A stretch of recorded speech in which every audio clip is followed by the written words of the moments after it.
Hello, welcome to MICE. Thank you for coming.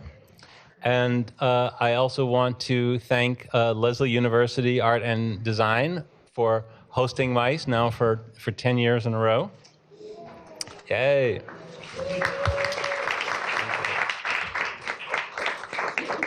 Thank the walls.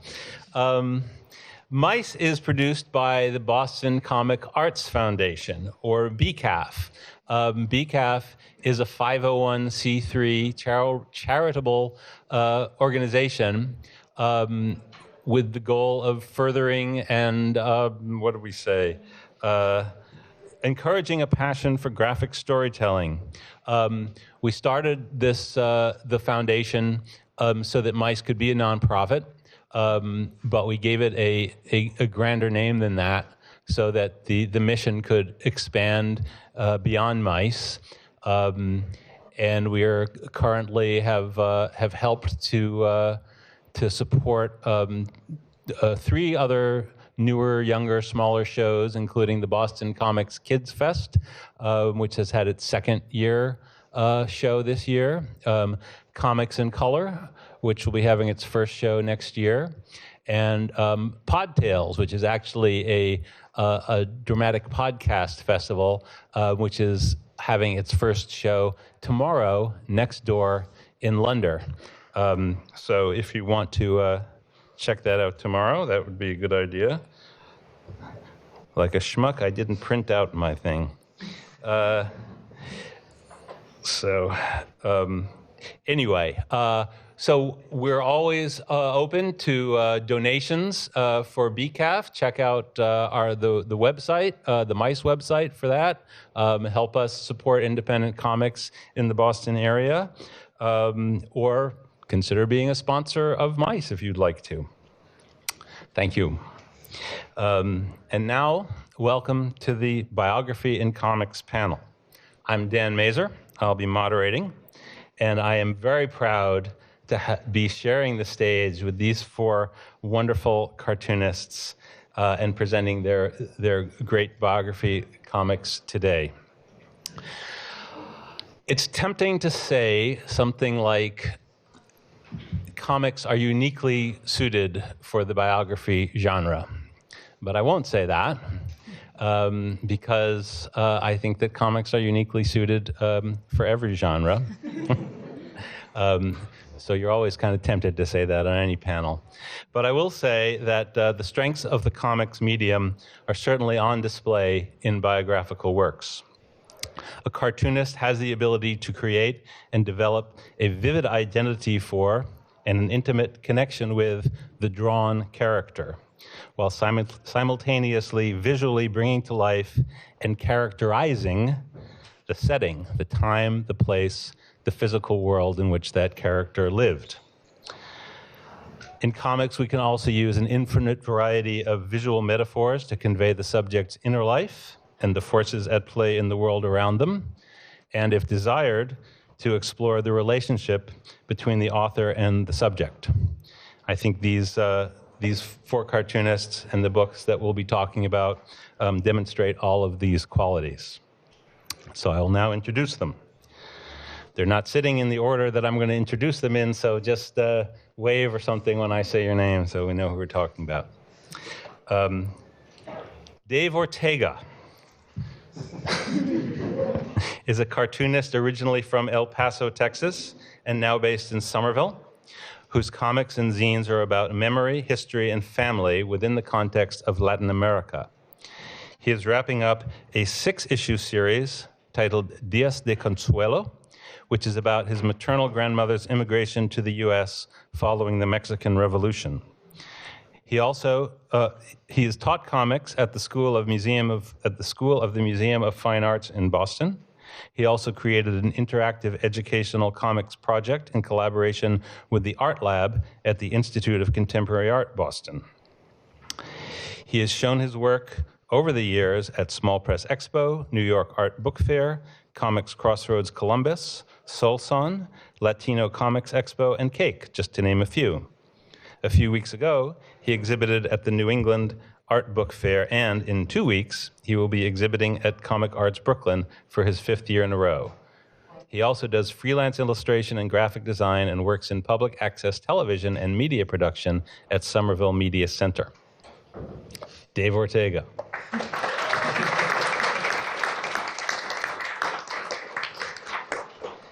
Glynnis Fawkes. Glynnis Fawkes? Glynnis Fawkes' book Charlotte Bronte Before Jane Eyre came out in September in the series the Center for Cartoon Studies presents, published by Disney Hyperion.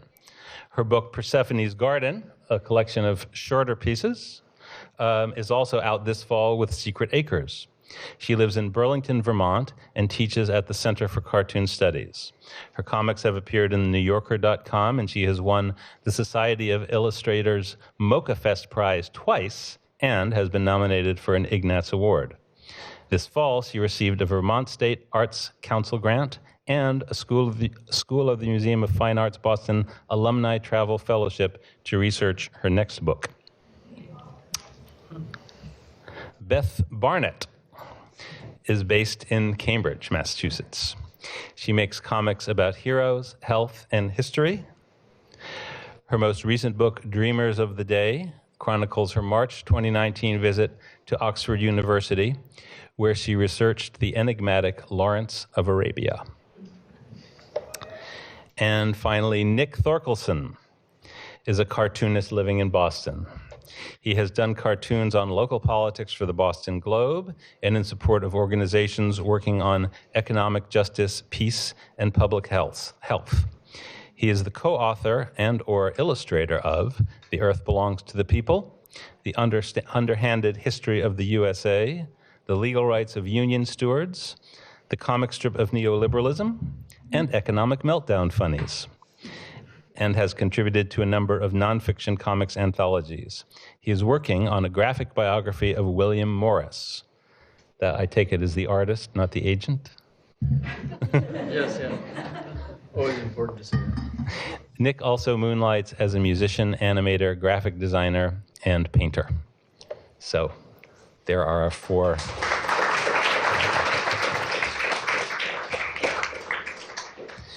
So I'd like to start, and all my questions are general questions for the four of you. So whoever wants to answer first, just jump in.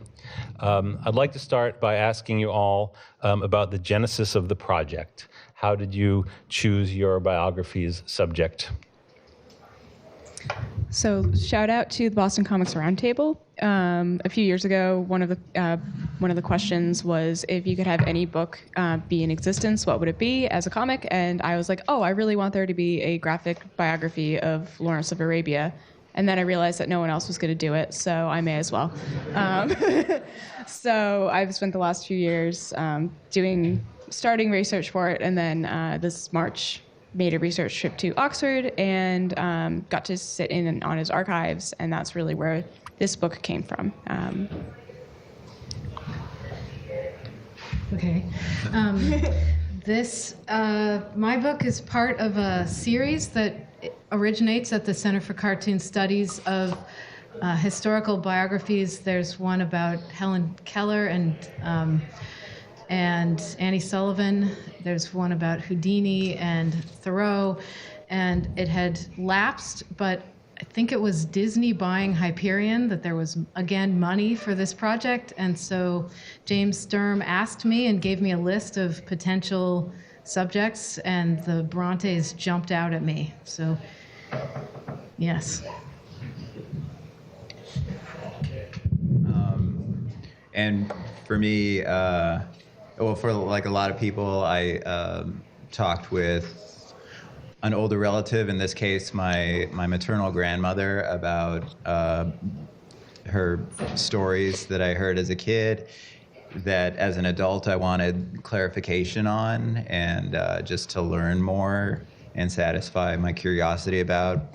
So I had conversations with my grandmother and did my own independent research about what else was going on in Mexico at the time during her childhood, and then not really knowing how the project was going to take shape, and then decided to make a comic series about all my research and my conversations that I had with her. So the Marcuse book is also part of a series. I have this old friend, Paul Buell, who's, some of you may know the name. He's brought into existence a series of comics biographies of exemplary radical activists and thinkers. And he did Che with Spain Rodriguez. He did Isadora Duncan with, it'll come to me in a minute. And he asked me to do Herbert Marcuse. So I did. Thank you. Now, to go a little deeper kind of into that question, I'd like to ask all of you about your relationship with the subject of your biography. What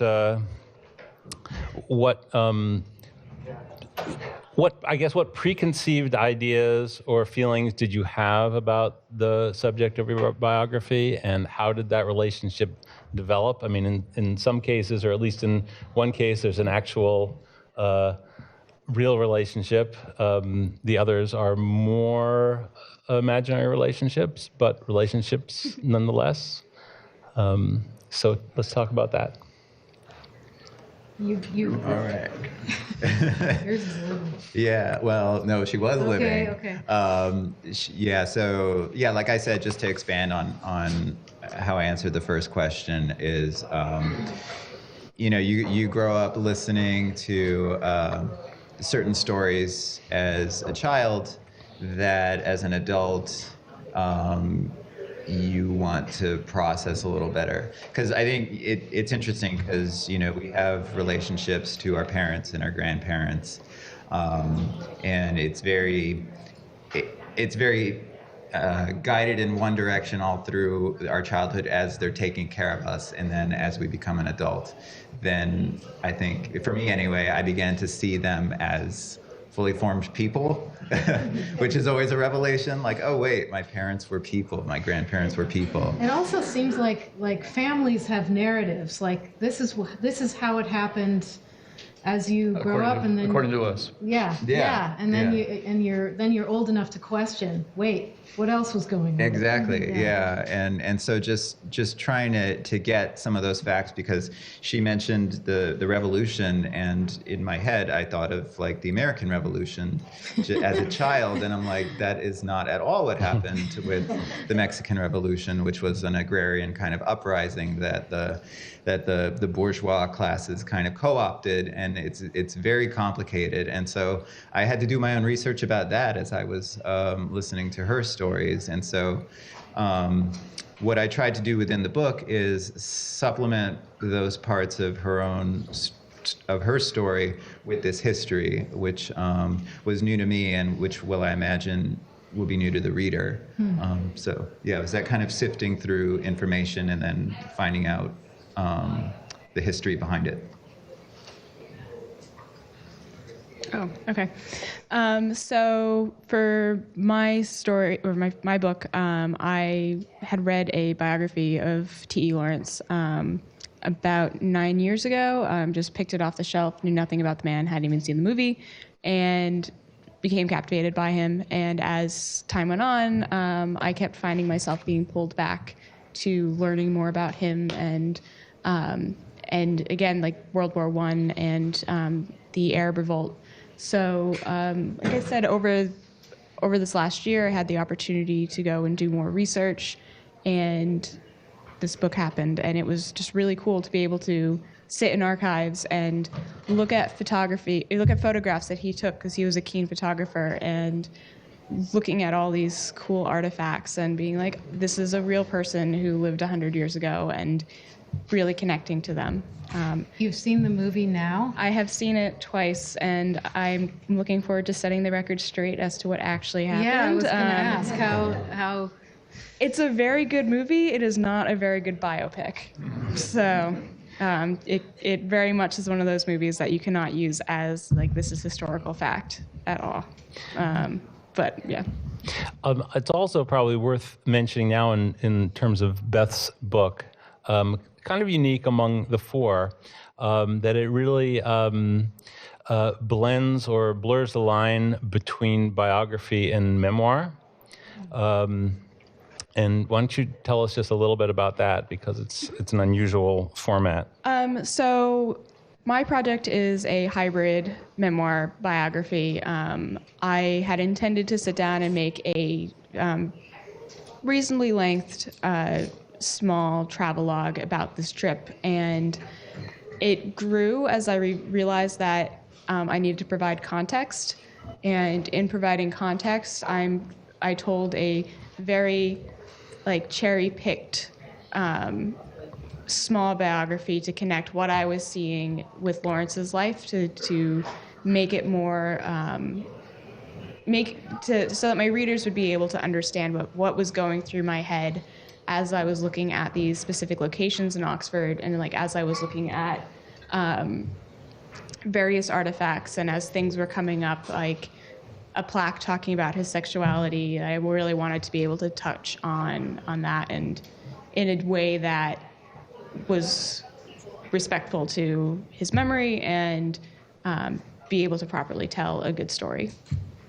Were there surprises or revelations? I mean, I'm sure there were. What sort of stands out in terms of what you learned?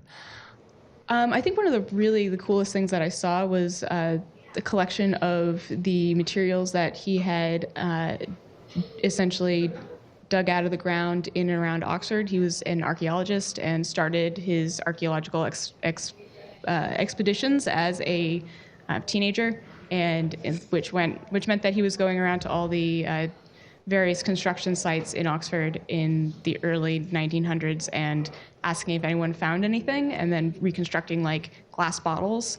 So part of the archive of the exhibition that I visited had a number of the glass bottles that he had reconstructed when he was a teenager, and that was really cool to see. Realizing that he was starting to do these things very close, very, very close to home, down the street from his house. So. And I mean, I definitely get the feeling of a personal connection that you have with Lawrence or Shaw. Mm-hmm. Did that precede your wanting to do it, and that's why you had that wanting to see that book come into existence, or how did that develop as you learned more? So that's since I read the biography when I was just going off to graduate school.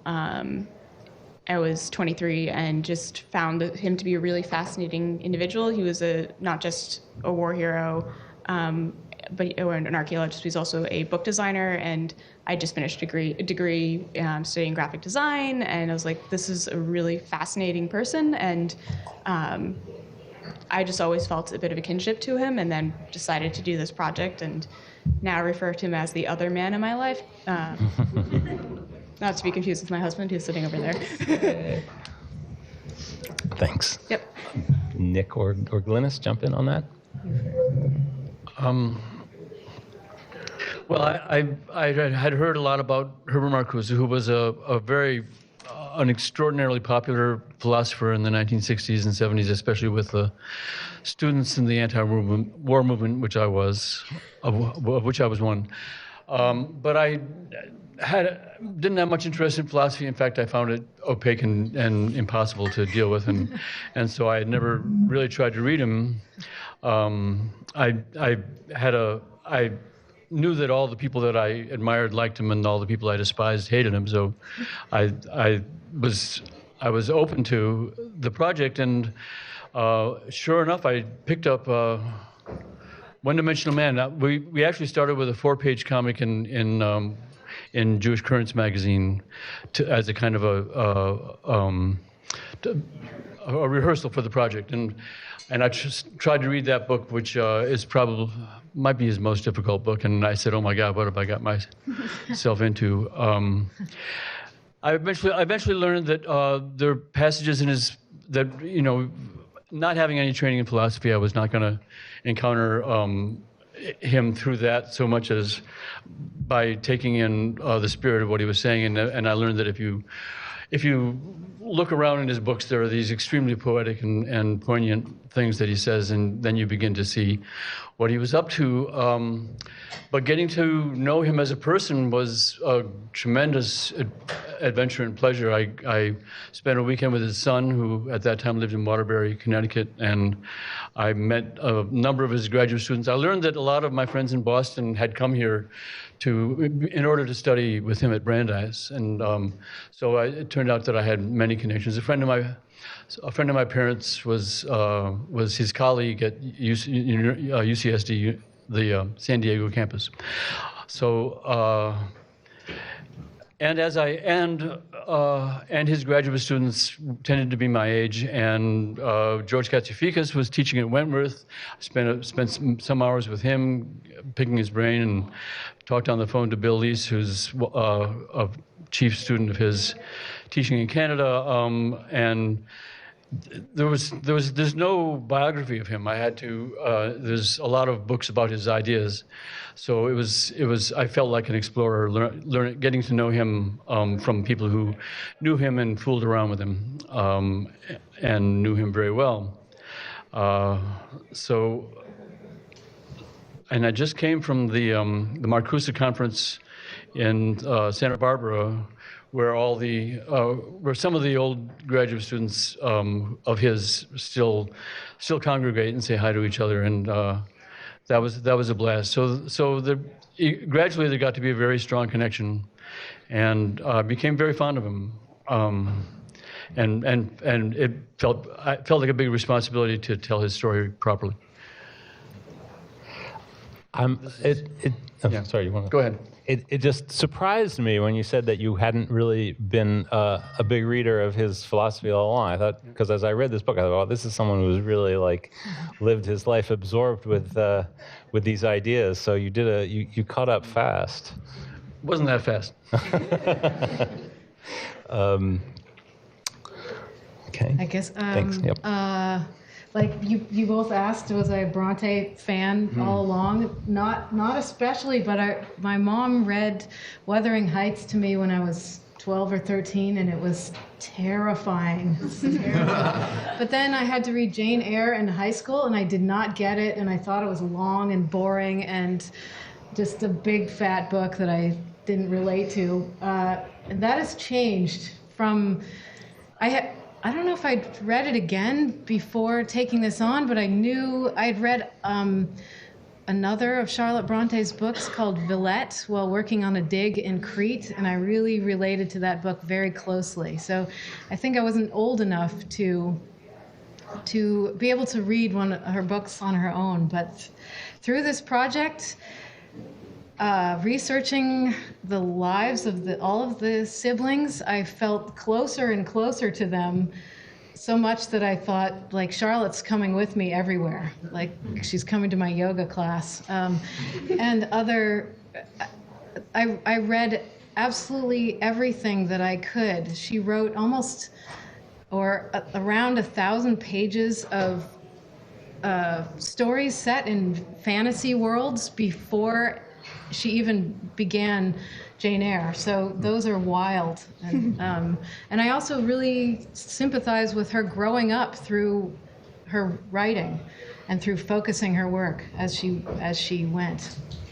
I meant to have some images from it, but I will say that in Persephone's Garden is a story that Glynnis wrote and drew called, is it Taking Charlotte Bronte to My Yoga Class? Yeah, something like that, yeah. Which is, it seemed like a great kind of, I wouldn't call it a warm-up, but like this sort of extracurricular exploration of how you related to Charlotte Bronte and taking her to your yoga class. Yeah, not just for like it sounds like a gimmick, but it was more like, wow, this mindfulness, she really could have used that. Like I could have. Yeah. I think all of our subject matters probably could. Yeah. And bring it on.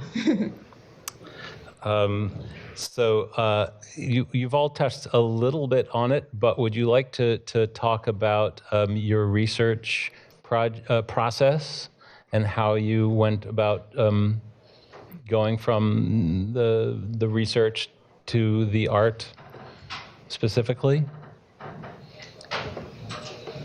Because I got some images for you.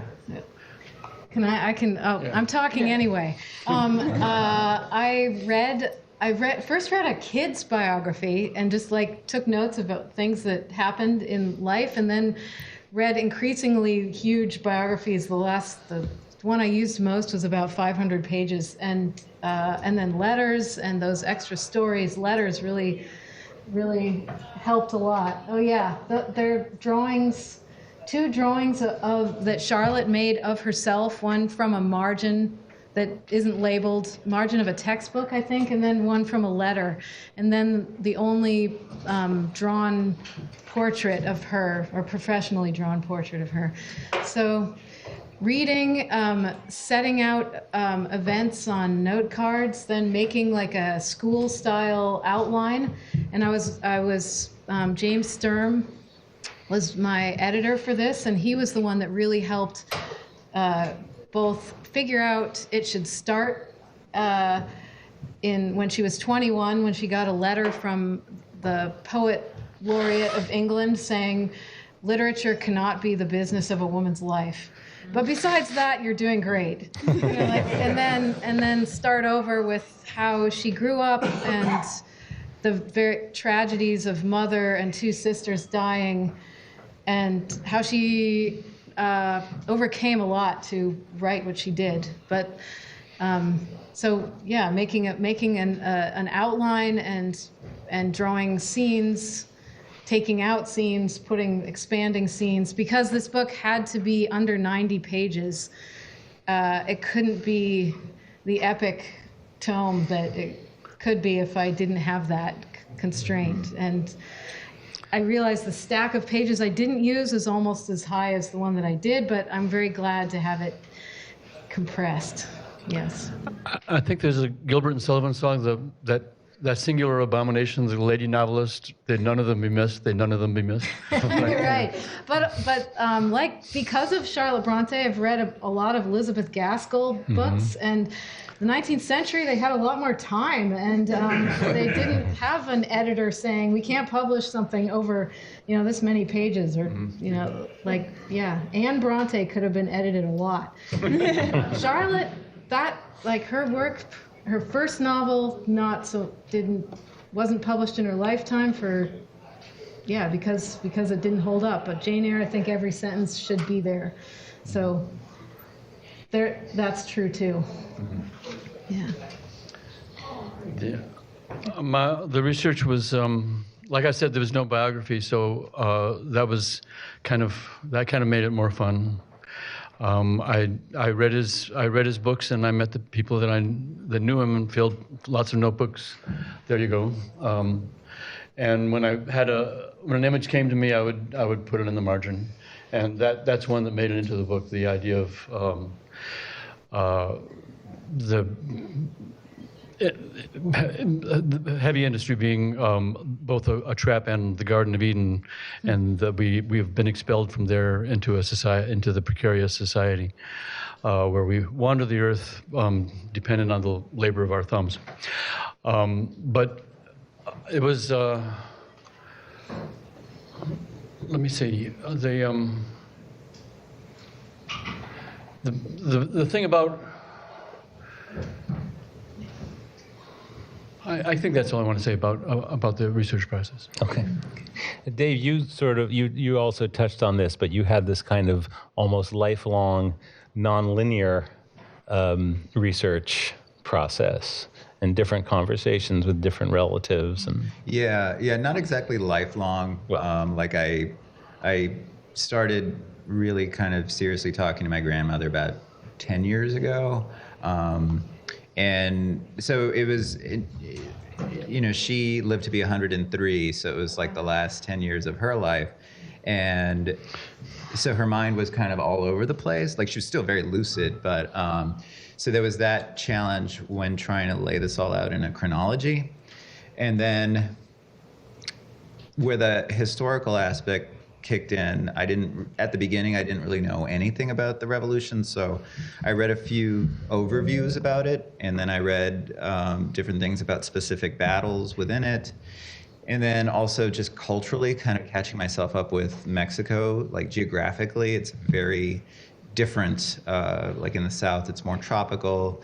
In the North, it's much more of a desert.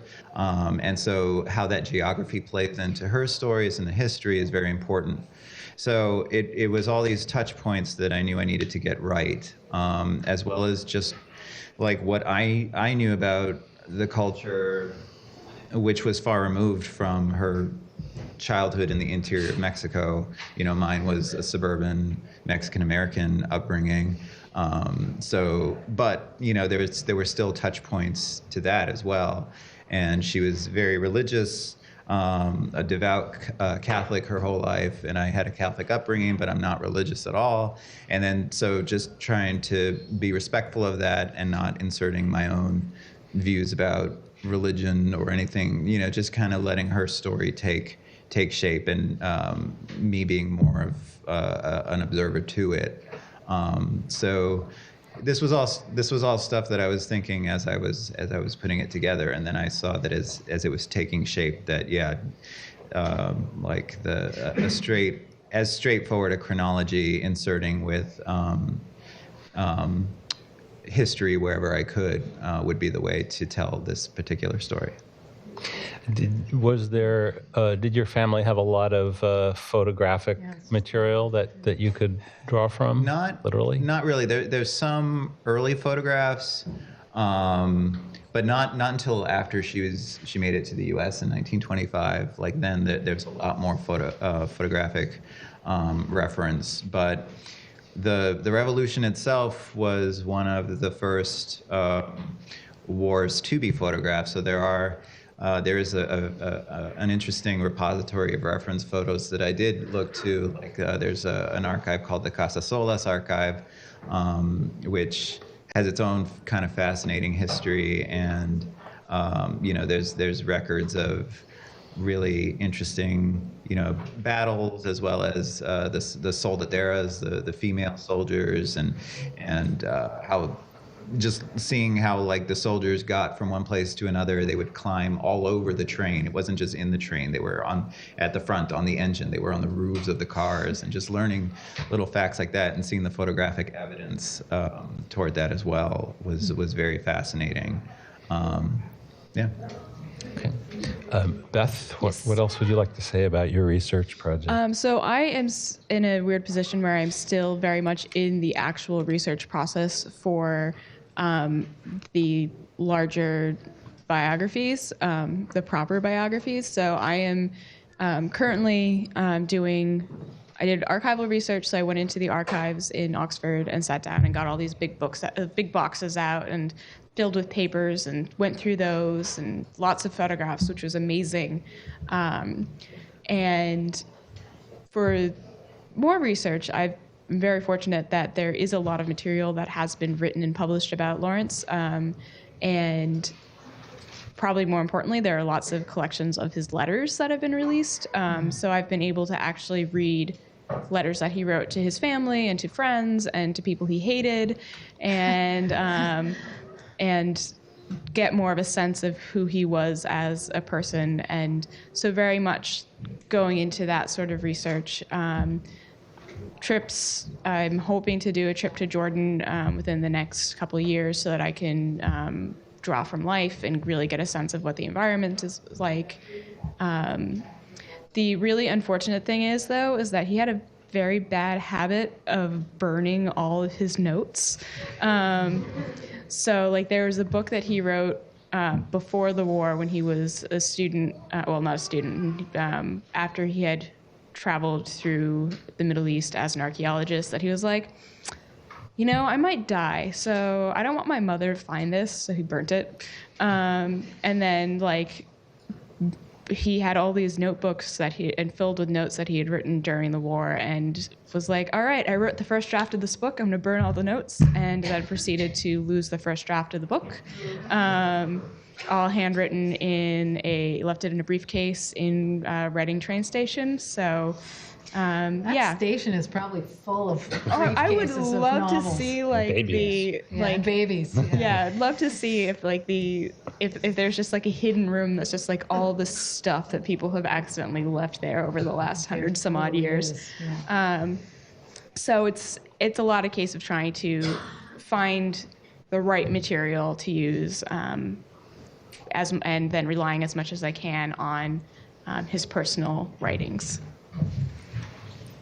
So I'd like to turn more to the comics specific aspects of the biographies, and as you approached these characters, these subjects, times and places, to varying degrees distant from your own lives, maybe from the sorts of things you'd written and drawn about before, maybe not.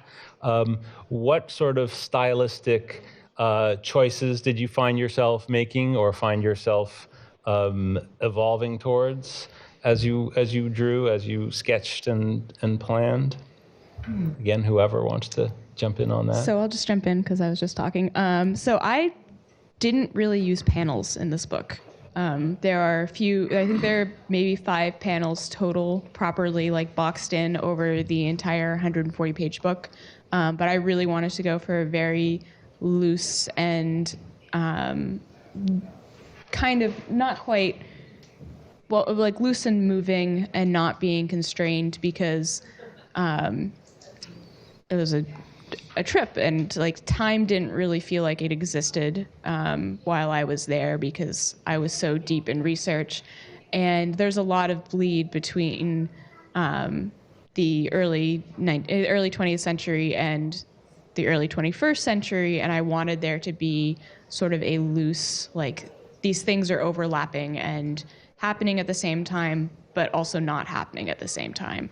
And I just had started using a visual motif with the flowers. Is a lot of them are from a Syrian tile floor that's on display at the Ashmolean Museum, and he lived in Syria, so it's a sort of thing that he would have surrounded himself with.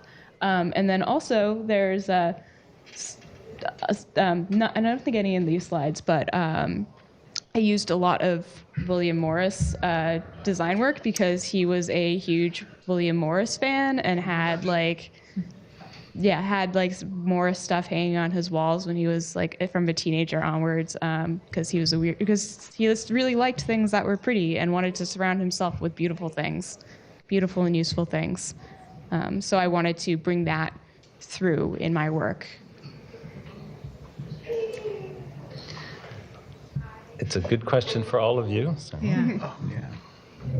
One funny thing, style thing, which I think helped me a lot, was that I had never done anything this big before, so I thought I could cut it in half by having pages that were wide and not very tall. And so but I wasn't sure the publisher was going to go for it. So I did my first several pages, finished pages, so that it could go either ways. It could be a trade paperback, it could be these. So every page, there's maybe 2 splash pages in the whole thing, but every other page is split right in the middle like that.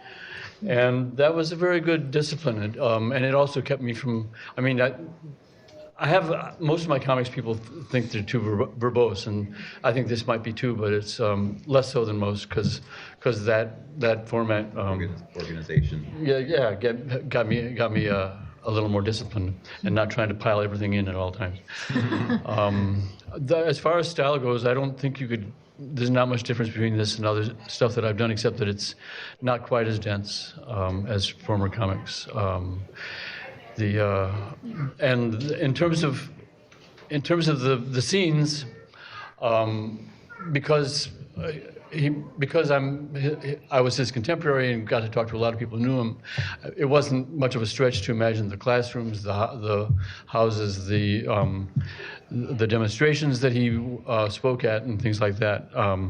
He was born in the 19th century and grew up and was a soldier in World War I. So I needed to do a lot of photo research for the early part of his life, which was a gas. I just loved looking at those photos of, and he knew or met so many people that are fascinating to me. You know, all the German emigres who many of them wound up in Hollywood or LA. I got to do so this, for example, Well, this is not this scenery is not from his life. This is from Hansel and Gretel. His first mentor was Martin Heidegger, sometimes called the founder of existentialism, who went on to be a Nazi, and he was. This is where he first encounters Heidegger as a book walking through the door when he's dealing with all these quandaries about ontology. So I took a lot of liberties with metaphors and for that Hansel and Gretel thing, which seemed like a good style because it's a book about ideas, and to bring them to life, it was helpful to imagine things like that. The Hansel and Gretel idea is that Heidegger offered a much more exciting and subjective philosophy than what was official at that time, which was neo-positivism.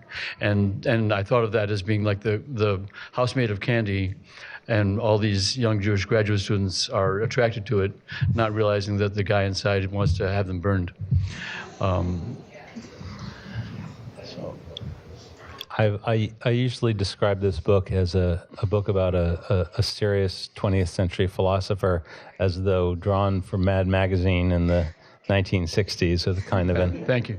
Yes, definitely is positive. But I also I kept track of how many pop culture references and pop song quotes, in particular, you used. So including a double quote from. Was it Maggie May? Yeah. By Rod Stewart here. You have. I suppose I should collect my books and go right. to school. Marcuse saying, "I suppose I should collect my books and go back to school," when he's a student, and then years later you give the same line to Angela Davis. Mm-hmm. But they both fit the moment very well. So. It's a. Now that I'm an old man, I'm trying to ease up on the pop culture references because nobody knows what I'm talking about. Except other mature people.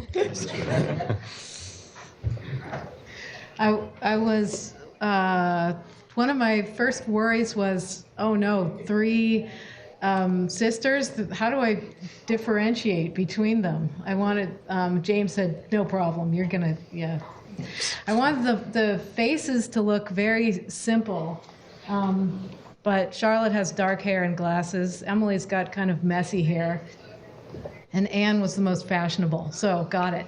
I wanted the characters to be simple, but to put a lot of energy into the backgrounds. Not every background, but just as few as I could get away with and still set the scene, I guess. This is like one of the only images where I used anything metaphorical. Usually it was pretty straight and like very structured. I had a panel grid template that I used in various ways over and over again. Yeah.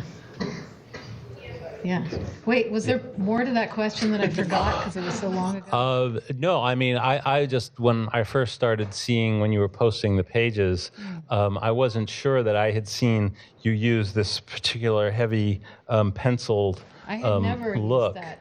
And so what made you decide to use that look for the I've always drawn in ink before, but I didn't like pencil because it's all smudgy and I don't like but I thought because it's very their reputation is that the Moors are very atmospheric and they live in dark houses, and I felt like I could work with gradation better in pencil. And I also had a studio mate friend in Angoulême who said, "I'm inking my book in pencil." I thought, wait, is that a thing? And then seeing other people's work where the final drawings are in pencil, but I had to really convince myself that this is pencil and I'm not allowed to erase it. So there's the penciled pencils, and then there's the ink, the final pencils. That's what I started calling them because it's not inked pencils, but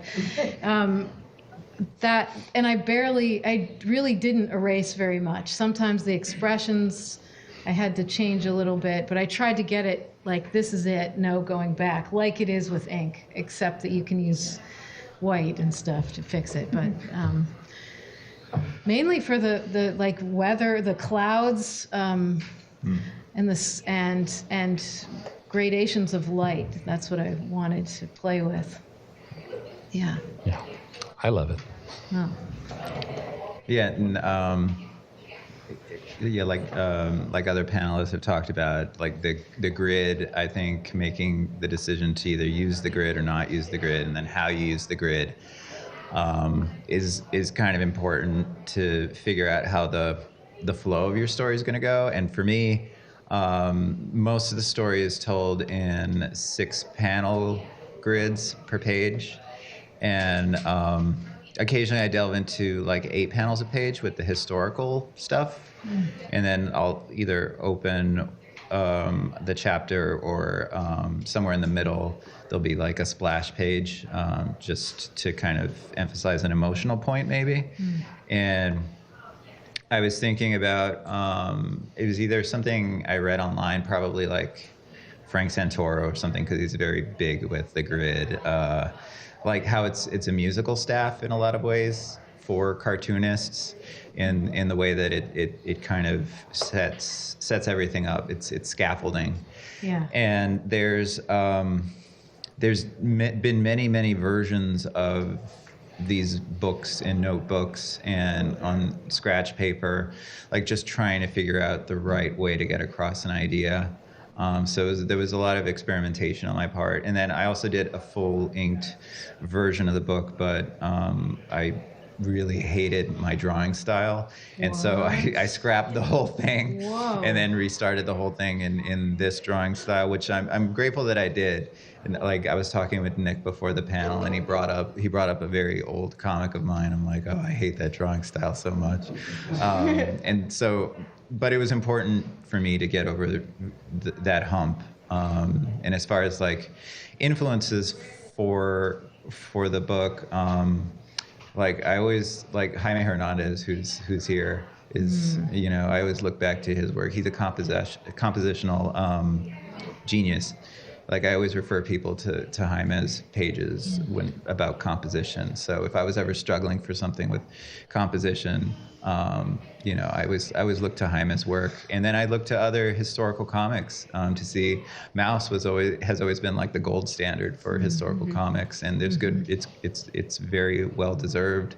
It's a very succinct way and to tell a powerful memoir.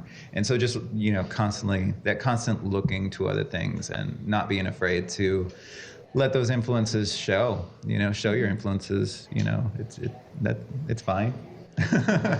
Well, but now, what was the stylistic change that you made when you threw out a whole draft? Especially when I started teaching comics, it just became important to me to like, there were little things that I would do with anatomy that always got on my nerves, like disregarding anatomy. So I was like, oh, I got to be more conscious of all this stuff. Damn it. But yeah, just being a little more careful with drawing for me was important, especially as more and more people were paying attention. I wanted to have a work that I was proud of. So. Well, we have about 10 minutes left, so rather than continue through my questions, we can open it to the audience questions. Ooh. Let's start in the front. Donna. Hi, Dave. So first of all, I want to say thank you for doing Dia de Consuelos, because my father was born in Zacatecas in 1920. My father passed away 16 years ago, and he was very much the strong, silent type Mexican father. Yeah. So I don't know a lot of his history. I think, unfortunately, it's all kind of lost to me. I know that my grandfather was an enemy of Pancho Villa somehow. So thank you, because this has kind of been like, obviously it's not my story, but seeing you do this gives me sort of like, oh, this is what it must have been like. So thank you for that. The thing I want to ask you, though, is your grandmother, I don't know if she's still around, but did she know that you were doing this, and what did she think? She loved it. It was a little bit of celebrity for her, I think. No, but like more seriously, I think she grew up at a time when people weren't paying attention to women's stories in particular, and you read the history, and it's all about men. And it was important for me to not tell the men's side of the story, to not focus too much on the war or the minutia of war, because you can very easily fall into that, and it's a very worthy thing to do, but it's not what I wanted to do with this project. I wanted my grandmother's story, which is the story as her and her mother and her sister were split up from the rest of the family. It became kind of this very powerful story about women and it's like Coco in that it drives home how hardcore Mexican women are. There you go. You're all artists. You're all researchers. When do you know, or how do you know when to stop the research and when to get to work? The deadline. In my case, it was, I have left this location. I no longer have access to this material. Okay. That's a deadline. That is a deadline. It was very frustrating because I ordered too many boxes, and then like the day I was leaving, I was like, I have to get through a box and a half. I was meeting up with a friend in London, and I was like, kept texting her every hour going, I'm so sorry, I'm going to be even later. I'll just meet you at your house at some point. I'm sorry, so the deadline was that you had to meet somebody? So the deadline was that I had a plane ticket, and then I no longer had a hotel room in Oxford, so I didn't have a place to sleep that night. So I had to get to my friend's house so I'd have a place to sleep. But I could also say, like, a defined project. Like, I'm going to research this part of this life or this whole life, but then I don't. That's an ongoing question. But it's not just the deadline, but when you feel like you have enough to spring to the next step. And I found myself going back, like, okay, I've got this scene, but I need a quote from Charlotte saying something that will help. That it was something of her words that will fit into this scene right here. So I feel like I did base research, and then I drew, and then I went back and got and filled in what I was missing, and went back and forth a little bit. So the research never really stopped. And then I had to write several pages of end notes. So those also I knew I had to do that, so I started writing them at the beginning, and then expanded, and then took out probably half of them that weren't relevant, because there's so much information and only so much that fit with this arc of telling a story. Yeah. We had a contract with City Lights, and it had a deadline, which I think I knew almost immediately I wasn't going to make it,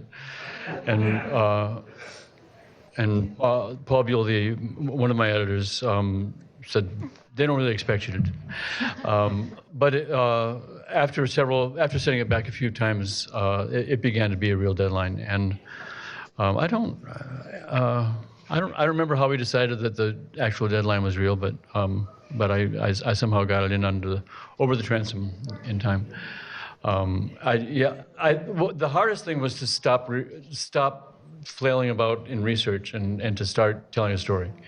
That was hard. It was very hard to do all the dog work of drawing and scanning and everything. But the bigger challenge was to say, okay, what's the story, and to concentrate.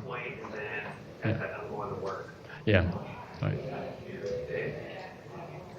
Yeah, like end papers are a good a good way to, like notes at the end. It's a good way to supplement a historical-based work with the history that didn't make it into the pages itself. So the personal blend of personal and history. Right. So Yeah. have a specific deadline where you go, okay, I'm going to stop researching because I've got to do these pages. Just like I wanted to, just like with my full-time job in public access TV, that takes up most of my time. So I want to for this project, I wanted to put out an issue a year, which is, I would love to get it done in half the time. I can't. Like I should have gotten the 6th issue done by now by that measure, and it's not. But the inks are done, and I'm coloring it over the winter, so it'll be done in the spring.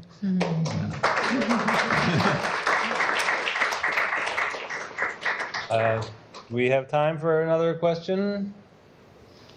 You mentioned a 90-page hard limit for your book. Who set that limit and why? And this is a question for everybody too. If there's a page limit. Well, that one was very specific for this series, and I think because it's supposed to be a kids series, that they wanted kids to be able to handle it, I guess. Maybe the cost of the book. It all comes down to capitalism. I think those are the reasons for mine. Yeah. Mine was I knew I was self-publishing it, and I wanted it to be a 22-page book, and that did not happen. And so I just ended up realizing that it was going to be about 150, and went with that, and realized at one point I realized I had to add extra pages because I was 1 page over the leaf. So I was like, all right. But it was very much how many pages does this need to tell this specific story? I'm currently working on doing the outline for the other biographies, and those are going to be significantly longer. My deadlines are self-imposed as a self-publisher, and so this will probably be the last time that I kind of work in this way, just timeline-wise. Just speaking with friends and colleagues who are being published by, as the Simpsons would say, real publishers. I'm going to focus more on outlining and script and having a pitch ready to go, as opposed to having a final product. Because publishers, once you have a final product, they're less interested in a work. They want to help you foster a project through. So I think I'm changing track again. I'm lazy, so I set myself a goal a minimum that I thought would look like a book, which was 100 pages. As it turned out, the publisher liked the book but hated the beginning and the ending, and so I added a few pages to.